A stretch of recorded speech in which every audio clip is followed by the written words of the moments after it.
कृष्ण की नगरी मथुरा और ताज नगरी आगरा का सफर तय करने के बाद नगर क्रांति एक्सप्रेस निकल पड़ी है अपने नए लक्ष्य की तरफ।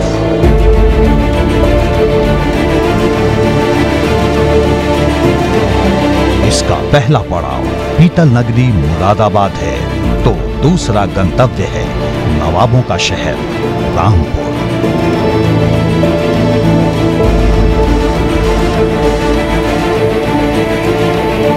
नगर क्रांति एक्सप्रेस के इस सफर में आप जनता का मिजाज समझेंगे, नेताओं के वादों और इरादों का फर्क जानेंगे।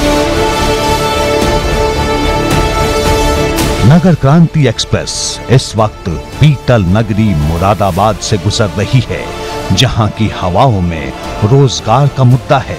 वहीं एक बड़ा सवाल गन्ना भुगतान का भी है, जिसे लेकर विपक्ष कई बार सरकार को घेरता रहा है।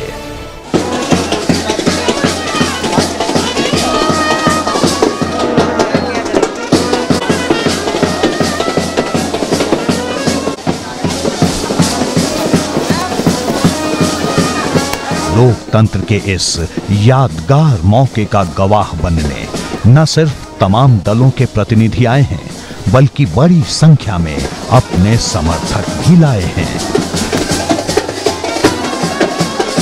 नमस्कार, एबीपी गंगा में आपका स्वागत है। मैं रोहित सिंह सावल और आज हम हमारी नगर क्रांति एक्सप्रेस मुरादाबाद पहुंच चुकी है। यहां पर भी मेयर पद को लेकर और पार्षदों को लेकर, क्योंकि बड़ा नगर निगम है, दिलचस्प जंग छिड़ी हुई है और मेरे साथ मेरी दोनों सहयोगी भी मौजूद है। नमस्कार, आपके साथ मैं हूं पूजा सचदेवा। नमस्कार, मैं हूं आपके साथ सोनिका सिंह। तो बिल्कुल आइए अब और यहाँ पर बात करते हैं कि आखिरकार मुरादाबाद का मेयर कौन होगा। ये बड़ा सवाल है। हमारे साथ तमाम पार्टियों के खास मेहमान मौजूद हैं। हमारे साथ बसपा से मोहम्मद यामीन साहब मौजूद है। यामीन साहब, आपका स्वागत है एबीपी गंगा में।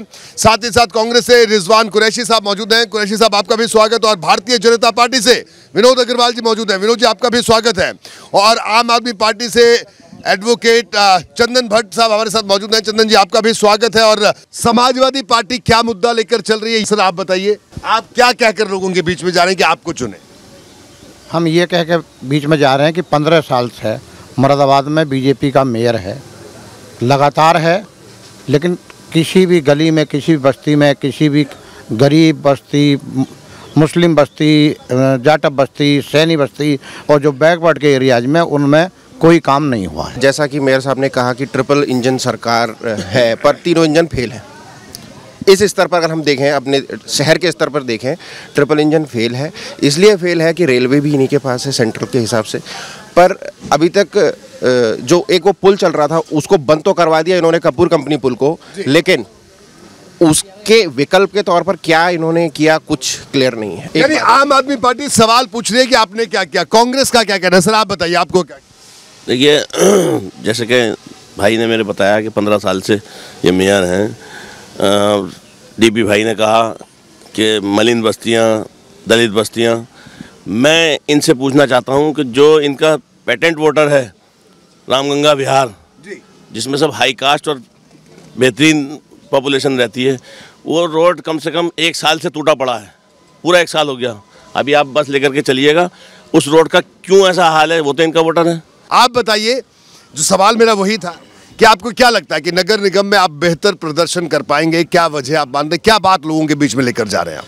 देखिए, आज इस नगर निगम में हमें मौका मिलेगा, चूँकि जो दबे और कुचलों की आवाज़ बहुजन समाज पार्टी उठा रही है, और जो 19 गाँव 93 में इसमें मिले हुए थे, आज वही उन्हीं पुरानी, जब यहाँ पे प्रधानी उन गाँवों में हुआ करती थी, वही सुविधाएं हैं। उसके अलग से उन गाँवों को नहीं जोड़ा गया नगर। मुरादाबाद को समाजवादी पार्टी का गढ़ माना जाता है, लेकिन अगर शहर की सरकार की बात करें, बार बार यहाँ की जनता आपको चुनती है। ऐसा क्या फैक्टर है आपके अंदर जो जनता आपको इतना पसंद करती है? 19 गाँव का जिक्र किया भाई साहब ने। 22 साल पहले देखें कि 19 गाँव क्या हालत में थी। 5 साल बसपा की भी सरकार रही, 10 साल उस बीच में सपा की भी सरकार रही। 5 वर्ष सभी लोगों ने यहाँ का, शहर का प्रतिनिधित्व किया है, पर लोकल बॉडी के तौर पे मूलभूत सुविधाएं थी नहीं, बिल्कुल भी। बताइए वकील साहब, आप बात कर रहे हैं, इन्होंने तो समस्या का तुरंत निदान कर दिया, अभी तो चुनाव ही चल रहे हैं। हाँ, ये चुनाव है ना, इसीलिए किया है, ये फौरी तौर पर किया है। ये अगर चुनाव ना होते तो ये खुलता भी नहीं। ये ठीक है, जो हमारी कार्य योजना है उसमें 2 लेन का पुल शामिल है। हम लाइन पार की जनता के लिए 2 लेन का वहाँ पर अप और डाउन के लिए बनवाएंगे। जी, आप कुछ कहना चाह रहे हैं? 250 परिवार जो वहाँ से हटाए गए हैं, कपूर कंपनी के जिसका जिक्र ये कर रहे हैं, पुल के नीचे से, उन परिवारों के रोजगार के लिए इन्होंने क्या किया जो उन्हें बिल्कुल हटा दिया गया। 8 महीने से, पिछले 8 महीने से वो धरने पर बैठे हुए कचहरी में। इसके लिए इन्होंने क्या किया? जवाब जरूर लेते हैं। अग्रवाल साहब देखिए, भैया वो आपके सांसद महोदय का क्षेत्र है जी, और रेल विभाग भैया रेल नहीं वो हमारा मुद्दा नहीं है। आप ठीक है, एक एक करके जवाब लेते हैं। सोनिका, मैं चाहूंगा इनसे आप बिल्कुल, क्योंकि बसपा क्योंकि ग्राउंड पे नजर तो आती है ऐसे में, क्योंकि बीजेपी तमाम दावे कर रही है, वादे कर रही है। इन वादों को आप कितनी बड़ी चुनौती देख रही हैं? इतनी बड़ी चुनौती देखेंगे। एक महत्वपूर्ण एरिया है करूला जिसको कहा जाता है, और बहुत पुरानी आबादी है, और वो हमेशा हल्की सी बारिश में बिल्कुल जलमग्न हो जाती है, पूरी भर जाती है, लोगों को निकलने का मौका नहीं मिलता। आज भी उधर आप अगर अपनी वैन ले जाएं तो वहाँ कूड़े के ढेर दिखाई देते हैं। ईद पे भी इनकी सफाई इतनी चौकन्नी थी कि वहाँ कूड़े के ढेर हटाए नहीं गए। आखिर में क्या कहना चाहेंगे आप? Final comment. 4 तारीख को जनता जवाब देगी, मुझे कहने की जरूरत नहीं। काम बोलता है, काम बोल रहा है, जिनको नहीं दिख रहा ना दिखे। आप बताइए फाइनल कमेंट आखिर में। देखिए, समाजवादी पार्टी का मेयर बनने जा रहा है। ये सबको एक करेंगे, ये सबकी बात है। तो आपने सबकी बात सुनी, अग्रवाल साहब की बात सुनी, सपा की बात सुनी, आम आदमी पार्टी, कांग्रेस, बसपा, सबके अपने अपने दावे हैं और सब ये कह रहे हैं कि शहर को बेहतर बनाएंगे। सबके अपने एजेंडे हैं। अब एबीपी गंगा की नगर क्रांति एक्सप्रेस में सवार होने पहुंच चुके हैं मुरादाबाद से सपा सांसद एसटी हसन, जो सपा की रणनीति पर न सिर्फ चर्चा करेंगे बल्कि उसकी साइकिल में कैसे रफ्तार भरेगी इसका पूरा गणित भी समझाएंगे।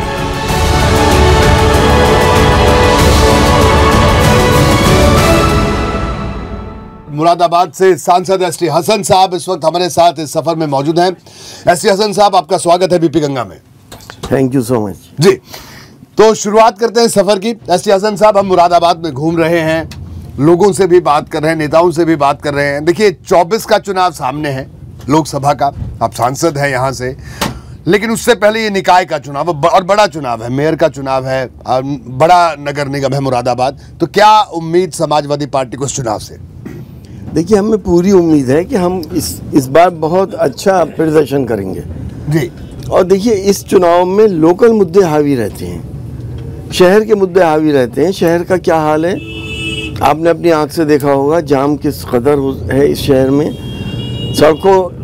सड़कें टूटी पड़ी हैं, और बड़ी समस्या यहाँ पे जो मैं समझता हूँ पूरी यूपी की है।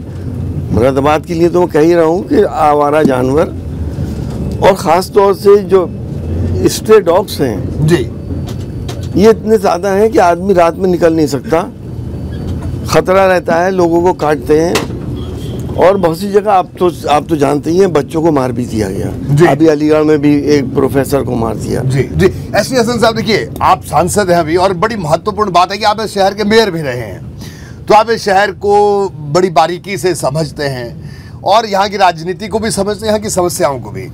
क्या लग रहा है आपको कि क्या समाजवादी पार्टी इतिहास को पलट सकती है यहाँ पर? क्योंकि पिछले, अगर आप देखें 2 टर्म की अगर हम बात करें, 3 टर्म की बात करें, तो लगातार बीजेपी का कब्जा यहाँ पर है। जी, इत्तेफाक से बीजेपी का कब्जा है, और जिस तरह से बीजेपी बेवकूफ़ बना के जनता को बांटती है, खासतौर से मुस्लिम्स को बांटती है। आज भी 4 कैंडिडेट खड़े हैं मुस्लिम, लेकिन अब जनता जागरूक है, जनता बंटना नहीं चाहती। लेकिन ये बताइए, आपको क्या लग रहा है कि अगर समाजवादी पार्टी के भीतर क्या पूरी सपा यहाँ पर एक होकर चुनाव लड़ रही है? क्योंकि बहुत सारे लोग थे जो टिकट मांग रहे थे, पार्षद का, मेयर का, उनको नहीं मिला, तो जो नाराज थे उनको मना लिया गया। एसटी हसन साहब, ज़्यादातर लोगों को मना लिया गया है। अभी ईद का मौका था, अब बाकी जितने बचे हैं उनको भी मना लिया जाएगा। जी। यहाँ की मेंटालिटी, लोगों का स्वभाव समाजवादी है जी। यहाँ पे लोग प्यार मोहब्बत चाहते हैं।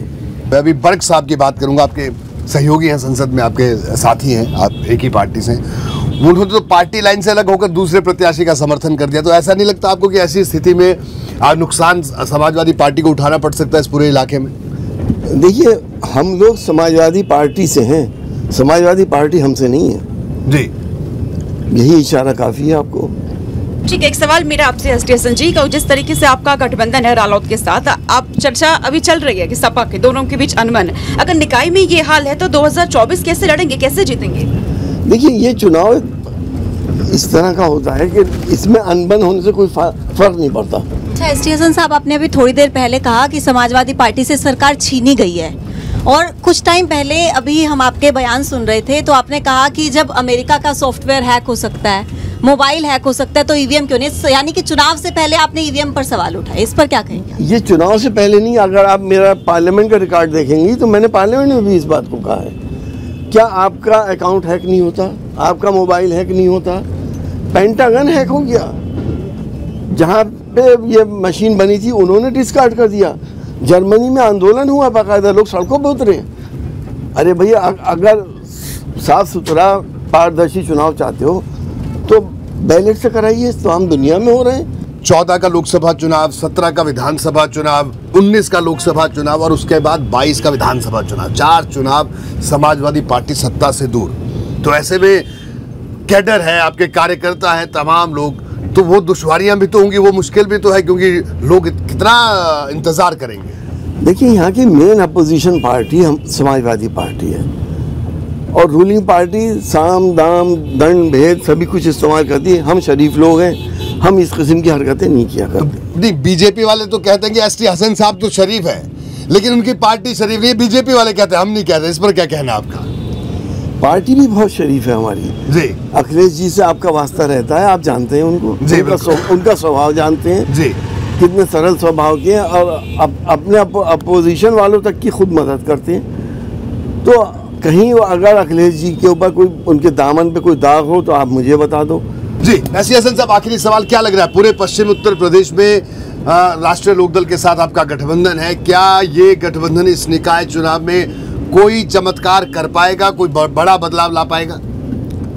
उम्मीद तो है कि बड़े बदलाव होंगे जी।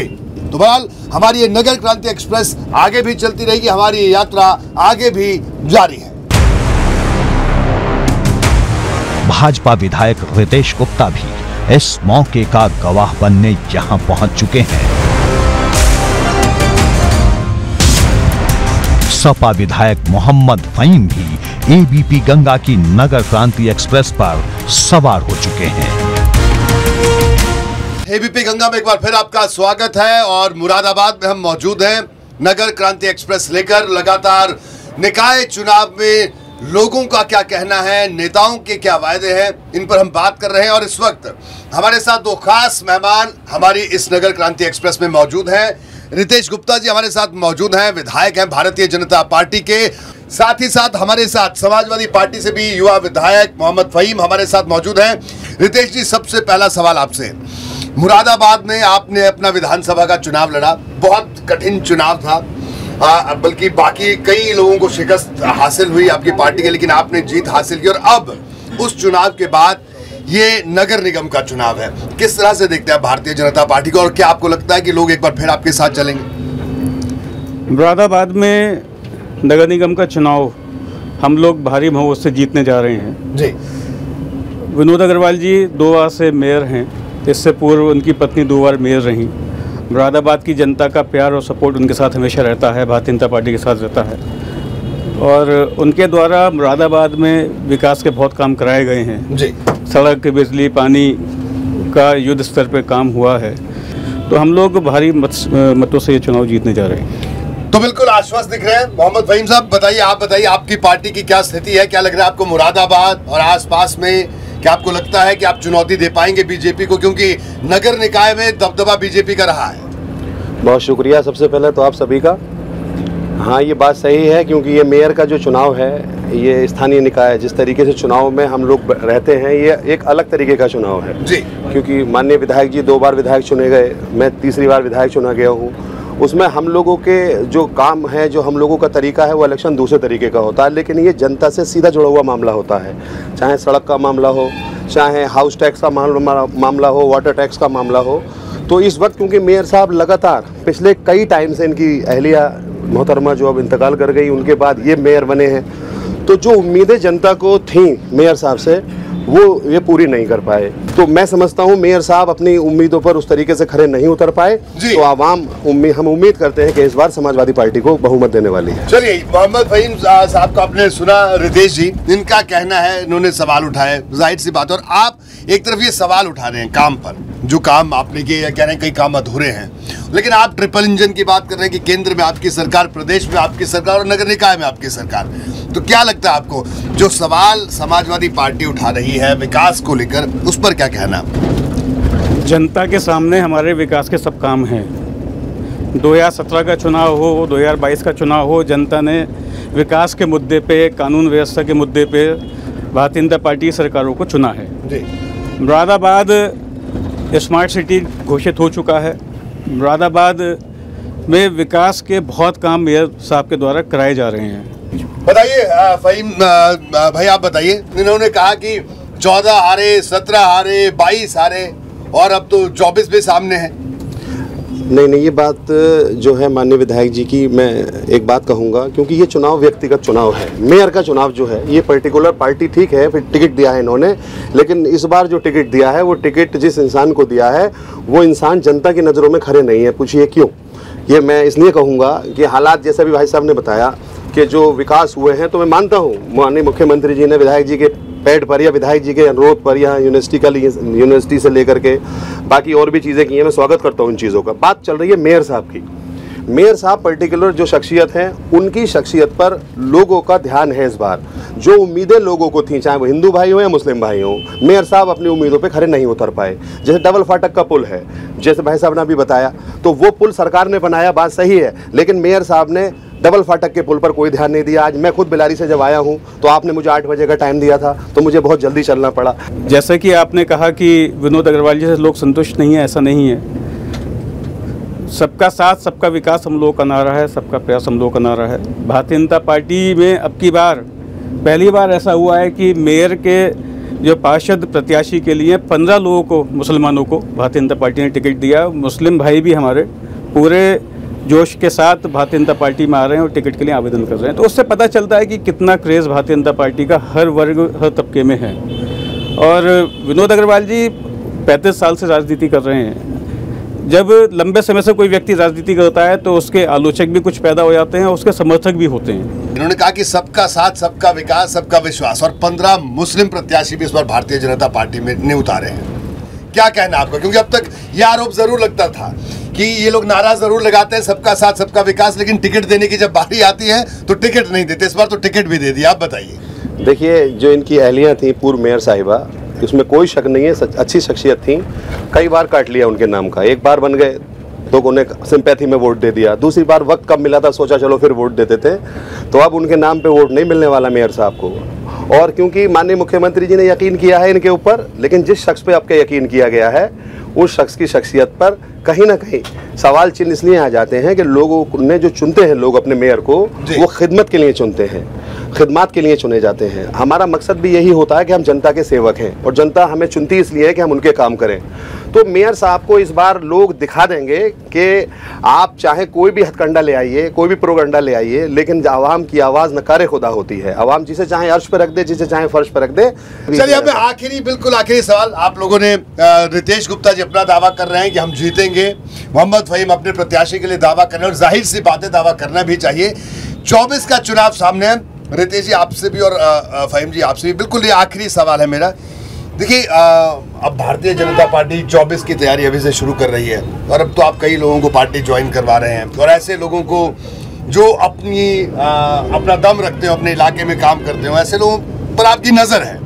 और सबका साथ, सबका विकास की आप बात कर रहे हैं, मुस्लिम प्रत्याशियों को आप टिकट दे रहे हैं। तो ये दोस्त से कभी बात नहीं हुई कि आ जाओ बीजेपी में आ जाओ? क्योंकि ऐसे ऑपरेशन आप करते रहते हैं। क्योंकि राजनीति में कब जो है दोस्ती, यारी जो है कब पार्टीदारी में तब्दील हो जाए, कोई पता नहीं चलता। नहीं, हमारी तरफ से स्वागत है फहीम भाई का। फहीम भाई बहुत अच्छे इंसान हैं, और ऐसे अच्छे व्यक्ति भारतीय जनता पार्टी में आएंगे तो पार्टी और मजबूत होगी। और मैं स्वागत करता हूँ फ़हीम भाई का कि आए हम। फ़हीम भाई बताइए क्या कहना। देखिए दोस्ती उन्होंने आपको बुला लिया कि आ जाइए।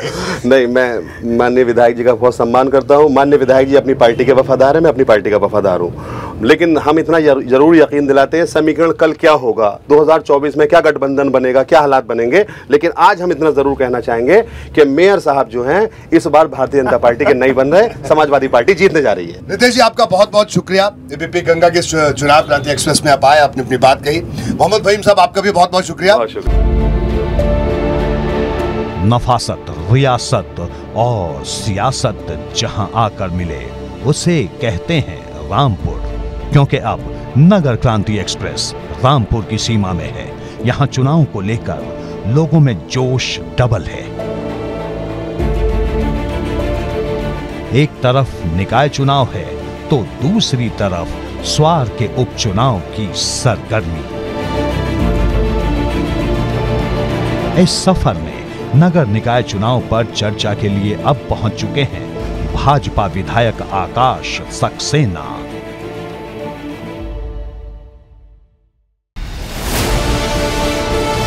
जो रामपुर की सियासत के बड़े सूरमाओं में एक हैं और समाजवादी पार्टी के सामने सबसे बड़ी दीवार बनकर खड़े हैं।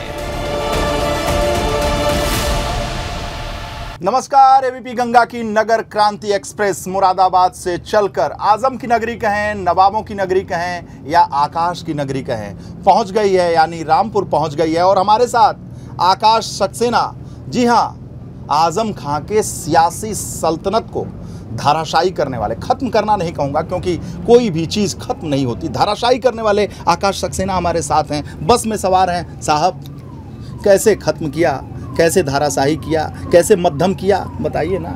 देखिए, ये कहना गलत है कि धाराशाही है खत्म। जो लड़ाई हमने एक न्यायपालिका के माध्यम से लड़ी थी, आज वो लड़ाई अपने परिणाम पर है। और मुझे लगता है कि जैसे हमेशा हम छोटी कोर्ट से लेकर हाई कोर्ट, सुप्रीम कोर्ट तक जहाँ लड़े, वहाँ हमेशा सत्य की जीत हुई।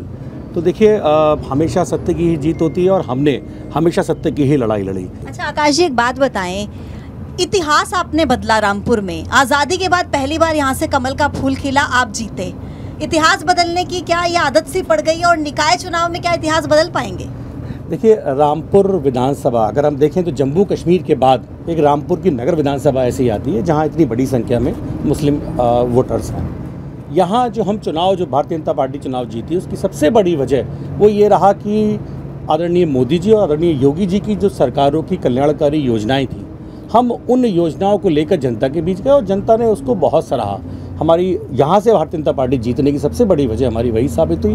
नगर पालिका के चुनाव में भी हम वही मुद्दा लेके जा रहे हैं। अच्छा, एक सवाल मन में आता है, आकाश सक्सेना, किस दिन ये मन में ठानते हैं कि ये आजम के जो वर्चस्व की ये सियासत है उसे हम किसी भी तरीके से नस्तनाबूद कर देंगे, खत्म कर देंगे, जैसा कि आपका दावा है कि ये अत्याचार का, अन्याय का, इस तरह का उनका सियासी दौर रहा? देखिए, 2012 में समाजवादी पार्टी की सरकार बनने के बाद जब रामपुर में समाजवादी पार्टी के मंत्री, जिसको बल्कि अगर हम सुपर सीएम कहें, सुपर सीएम, अपने आप को सुपर सीएम कहलवाते थे ये। अच्छा, तो अगर हम ये कहें तो रामपुर तो सीएम ही सुने थे, डिप्टी सीएम नहीं, सीएम, ये सुपर सीएम कहाँ से आ गया? देखिए, रामपुर शुरू से ही केंद्र शासित जिला रहा है। केंद्र शासित? बिल्कुल। यहाँ तो अखिलेश जी तक यहाँ के किसी मामले में नहीं बोलते थे। नए नए मुहावरे आप दे रहे हैं। बिल्कुल, मैं तो आपसे कह ही रहा हूँ कि तो जब जुल्म यहाँ जब शुरू हुए 2012 की सरकार बनने के बाद, तो मुझे लगता है तब से रामपुर की जनता इतनी ज़्यादा परेशान थी तो किसी न किसी को इस लड़ाई लड़ने के लिए आगे आना था। 65% से ज़्यादा आबादी यहाँ मुसलमानों की है। तो ये जो प्यार है पसमंदा मुसलमानों को लेकर, नरेंद्र मोदी, अमित शाह ने जो ये चौसर बिछाया है कि अब हमें लाभार्थी जो हैं पसमंदा मुसलमान, उनके वोट्स भी चाहिए हमें, उनके मतदान की वजह से हम और ज़्यादा अपनी पार्टी को स्ट्रेंथ कर सकें। तो ये जो आप लोगों ने स्ट्रेटजी बनाई है पसमंदा वाली, उसी के तहत ये प्यार, ये विश्वास आप लोग ज़्यादा छलका रहे हैं क्या मुसलमानों? नहीं, देखिए, ये कहना गलत है क्योंकि हमेशा मैंने आपसे कहा कि मोदी जी और योगी जी की सरकारों की जो कल्याणकारी, आपने कहा ना कि हमने विश्वास किया है मुसलमान भाइयों पे, तो ये विश्वास अभी क्यों आया, पहले विश्वास क्यों नहीं था? नहीं, देखिए, मैंने आपसे कहा कि जो कल्याणकारी योजनाएं हैं उन योजनाओं में ये कहीं नहीं है कि हिंदू को दी जाएगी या मुसलमान को नहीं दी जाएगी। ये बहुत टेक्निकल सवाल हो गया। हाँ। देखिए, हर आदमी कह रहा है, पिछली बार निकाय चुनाव में 150 के करीब मुसलमानों ने पूरे प्रदेश में अपना टिकट पाया था भाजपा से, इस बार 400 के आसपास की बातें की जा रही हैं। तो ये अचानक जो प्यार छलका है, सबका साथ सबका विश्वास, ये जो सबके विश्वास को लेने की ये नारा तो 14 से चल रहा है, लेकिन इस बार 22 के बाद ये जो विश्वास लेने और प्यार दिखाने का आया है अवसर, ये कहाँ से है? मतलब कहाँ से आपके अंदर कौन सी ये फील आई है? नहीं, ये ऐसा आपको लगता है, ऐसा कुछ नहीं है। शुरू से ही भारतीय जनता पार्टी 2014 के बाद, अगर जब से केंद्र सरकार में मोदी जी की सरकार बनी है, उन्होंने हमेशा से फर्स्ट डे से ही ये नारा दिया है। आकाश जी, सवाल मेरा आपसे ये है कि नगर निकाय चुनाव में समाजवादी पार्टी का अध्यक्ष रहा है, हालांकि अभी आपके कार्यकाल को बहुत ज्यादा समय नहीं हुआ, लेकिन फिर भी लोग इसको किस तरीके से देखते हैं और 2024 पर आप कितना मानते हैं निकाय चुनाव का असर होगा? 2024 की जो शुरुआत है ये नगर पालिका चुनाव, क्योंकि नगर पालिका चुनाव एक बहुत महत्वपूर्ण चुनाव होते हैं और पिछले, अगर हम देखें कि 3 महीने से जब से चुनाव की घोषणा हुई है, तब से एक अलग तरीके का, अगर हम रामपुर की अगर बात करें तो रामपुर के हर इलाके में विकास हुआ है। या आप रामपुर में अभी आप साथ चलेंगे तो आप देखिए। तो देखिए, विधायक आकाश सक्सेना जी इस वक्त हमारे साथ थे और लगातार हमने इनसे चर्चा की, बात की निकाय चुनाव को लेकर, 2024 के लोकसभा चुनाव को लेकर। और आकाश जी, आपका बहुत बहुत शुक्रिया, आप हमारे साथ जुड़े। एबीपी गंगा की नगर क्रांति एक्सप्रेस का ये सफर लगातार जारी है। आप बने रहिए हमारे साथ। रामपुर से नगर क्रांति एक्सप्रेस का ये सफर बढ़ चला है लखनऊ की ओर। नगर चुनाव की नई क्रांति का इतिहास लिखा जाना अभी बाकी है।